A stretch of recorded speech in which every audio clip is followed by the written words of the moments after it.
अस्सलातु वस्सलामु अलैका या सय्यदी या रसूलल्लाह वाला अलिका व अस्हाबिका या सय्यदी या हबीबल्लाह वाला अलिका व अस्हाबिका या सय्यदी या खातमन नबीय्यीन। दोस्तों, दस्तक ऑफिशियल टीवी ਦੇ ਨਾਲ ਅਸੀਂ ਤੁਹਾਡੇ ਦੋਸਤ ਹਾਜ਼ਰ ਹਾਂ। ਉਮੀਦ ਕਰਨੇ ਆ ਕਿ ਜਿਹੜੇ ਸਾਨੂੰ ਦੇਖ ਰਹੇ ਨੇ ਸੁਣ ਰਹੇ ਨੇ ਖੈਰੀਅਤ ਨਾਲ ਹੋਣਗੇ, ਠੀਕ ਠਾਕ ਹੋਣਗੇ। ਤੇ ਦੋਸਤੋ, ਹਾਲੀਆ ਜਿਹੜਾ ਗੁਜ਼ਸ਼ਤਾ ਦਿਨਾਂ 'ਚ ਵਾਕਿਆ ਰੂਨਮਾ ਹੋਇਆ ਤੇ ਦੋਸਤਾਂ ਨਾਲ ਜਿਹੜਾ ਇਸਲਾਹਨ ਇਹ ਕਹਿਣਾ ਸੀ ਕਿ ਸਾਡੇ ਜਿਹੜੇ ਉਮਤੇ ਮੁਸਲਮਾਨ ਦੇ पूरी दुनिया ते चूँकि एक दब्बा ही है कि ये जी शिद्दत पसंद ने, ये जी दहशतगर्द ज़हन रखने वाले ने। तो चूँकि साढ़े कुरान मजीद फुरकान अल हमीद का वाकई दिल खराश वाक़या पेश आया तो दोस्तों नाल यही गुजारिश है कि जेड़ा ना अमन पसंद एहतजाज अपनी आवाज़ उठाना वो साडा हक भी बनता है, क्योंकि साडे ईमान ते हमला होया है जी। तो कोशिश करनी चाहिए कि साडे दिल नूं तकलीफ पहुँची है इस अमल नाल। ते दूसरा साडा कोई जानी ते माली नुकसान नहीं होना चाहिए, उहदे विच साडा मुल्को कौम दा नुकसान भी है। ते जेड़े गैर सानू शिद्दत पसंद कहंदे ने उन्हां नूं देख के एक कहण दा मौका भी मिलेगा। सानू ना तो रोड ब्लॉक करने चाहिए ने, ना कोई बिल्डिंगां ते हमला करना चाहिए है, ना किसी दफातर ते कोई भी सरकारी या गैर सरकारी इमारतां ने या कोई भी ऐसी चीज़ है उन्होंने नुकसान नहीं पहुँचाना।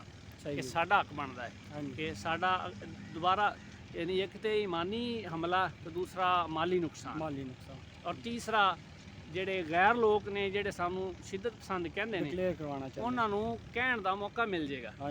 उन्होंने चूँकि साढ़े ते हमला किया, जो किसी ते हमला करे तो बंदा कोई दिफा विच भी कुछ करता है ते कुछ बंदा अगले ते हमला करता है ते सानू एक हमले का ना मुस्बत जवाब देना चाहिए है।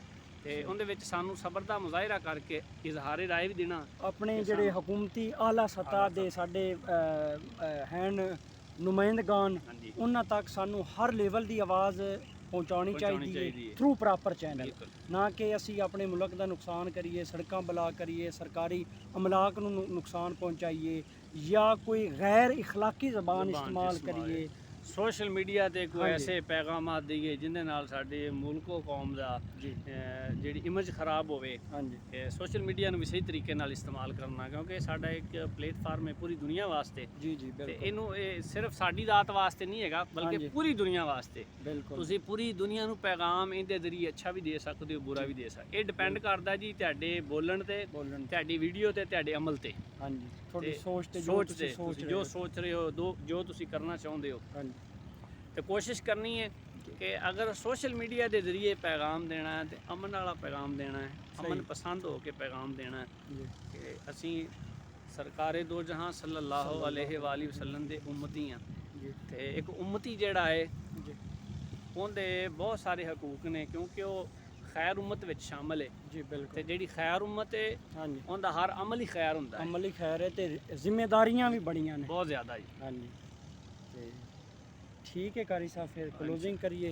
नाज़रीन तुसी वेख सकते हो कि असर दा टाइम है और सूरज जिहड़ा है वो गरूब होने वाला है तो अज दा मौसम काफ़ी सुहाना है। तो बारिशां हालिया बारिशां की वजह तो तुसी देख सकते हो कि माशाअल्लाह बड़ी खूबसूरत ग्रीनरी है, हरियाली है। तो बाकी इंशाअल्लाह हुण वक्तन फवक्तन दस्तक ऑफिशियल टीवी ਦੇ ਹਵਾਲੇ ਦੇ ਨਾਲ ਅਸੀਂ ਇਨਸ਼ਾਅੱਲਾ ਤੁਹਾਡੇ ਨਾਲ ਟੱਚ ਰਵਾਂਗੇ।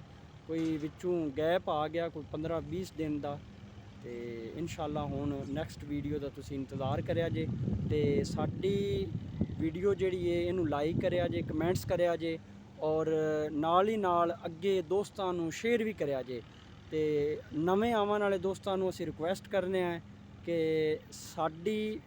ਸਾਡੇ ਚੈਨਲ ਨੂੰ ਤੁਸੀਂ ਸਬਸਕ੍ਰਾਈਬ ਕਰਕੇ ਤੇ ਸਾਨੂੰ ਜਿਹੜਾ ਹੈ ਉਹ ਆਪਣੇ ਨਾਲ ਮਿਲਾਓ ਤਾਂ ਕਿ ਮਜ਼ੀਦ ਇਨਸ਼ਾਅੱਲਾ ਮੁਸਤਕਬਲ ਵਿੱਚ ਤੁਹਾਨੂੰ ਹੋਰ ਮਜ਼ੀਦ ਅੱਛੀ ਅਸੀਂ ਵੀਡੀਓਜ਼ ਬਣਾ ਕੇ ਦਈਏ। ਠੀਕ ਹੈ ਜੀ, ਅੱਲਾ ਹਾਫਿਜ਼।